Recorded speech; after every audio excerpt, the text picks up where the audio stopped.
जैसा कि आप सभी अवगत हैं कि माननीय भारत निर्वाचन आयोग के प्रेस नोट के अनुसार जिला में आज 23 अक्टूबर 2025 को अभ्यर्थिता वापस करने का अंतिम तिथि था। और अभ्यर्थिता वापस करने का अंतिम तिथि तक विधानसभा वार जो फाइनली जो कैंडिडेट्स हैं उसका सूची का विवरण इस प्रकार है। 63 कटिहार में एक कैंडिडेट के द्वारा अभ्यर्थिता वापस लिया गया है और फाइनली 11 कैंडिडेट वहां पर निर्वाचन लड़ने के लिए बचे हैं। 64 कदवा में भी एक कैंडिडेट के द्वारा अभ्यर्थिता वापस लिया गया है और निर्वाचन लड़ने वाले अभ्यर्थियों की संख्या 16 है। 65 बलरामपुर में 0 अभ्यर्थियों ने अभ्यर्थिता वापस लिया गया और टोटल 18 निर्वाचन लड़ने वाले अभ्यर्थी हैं। 66 प्रांगपुर में एक कैंडिडेट के द्वारा अपना अभ्यर्थिता वापस लिया गया है और निर्वाचन लड़ने वाले अभ्यर्थियों की संख्या भी वहां पर 13 बचा है। 67 मनिहारी में एक कैंडिडेट के द्वारा अभ्यर्थिता अपना वापस लिया गया है और 7 कैंडिडेट वहां पर निर्वाचन लड़ने के लिए फाइनली बचे हैं। 68 बरारी में एक कैंडिडेट के द्वारा अपना अभ्यर्थिता वापस लिया गया है और निर्वाचन लड़ने वाले अभ्यर्थियों की संख्या वहां पर 14 बचा है। 69 कोढ़ा में 0 कैंडिडेट के द्वारा अभ्यर्थिता वापस लिया गया है और 8 कैंडिडेट वहां पर निर्वाचन लड़ने के लिए बचे हैं।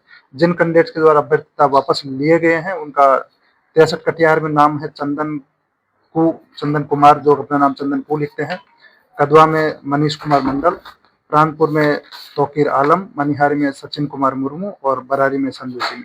इस प्रकार कुल 5 कैंडिडेट्स के द्वारा अभ्यर्थिता वापस लिया गया है और जिला में अभी वर्तमान में विभिन्न विधानसभा वाइज कुल 87 कैंडिडेट्स बचे हैं जो अलग अलग विधानसभा वाइज बचे हैं और वो लोग अभी इस पूरे निर्वाचन प्रक्रिया में आगे भाग लेंगे। मतदाताओं के लिए क्या कुछ मैसेज? सभी मतदाताओं से हम लोग अपील करेंगे कि भारत निर्वाचन आयोग के दिशा निर्देशन के आलोक में जिला प्रशासन स्वच्छ, निष्पक्ष और स्वतंत्र रूप से चुनाव कराने के लिए कटिबद्ध है। पूरी तरह से तैयारी किया गया है। सभी बूथ्स पर भी एएमएफ की सुविधा दिया गया है।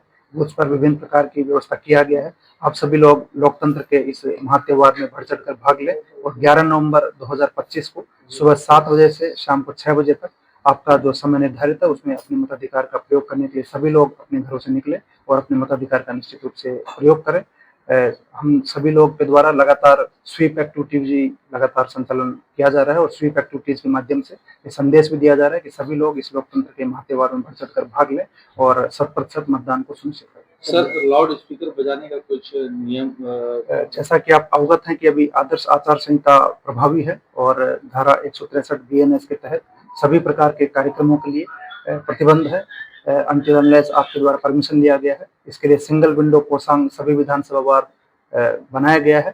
किसी भी प्रकार का अगर कार्यक्रम का आयोजन किया जाना है तो संबंधित कोषांग के माध्यम से कैंडिडेट्स के द्वारा परमिशन लिया जाना है, चाहे उसमें लाउड स्पीकर हो, वाहन हो, सभा हो, जुलूस हो, रैली हो, सभी प्रकार का परमिशन उनको सिंगल विंडो कोषांग के माध्यम से लिया जाना है और परमिशन के बाद ही किसी प्रकार का कार्यक्रम का आयोजन किया जाना है और उसमें भी एमसीसी के जो प्रावधान है उन सभी का सभी को अनुपालन किया जाना है।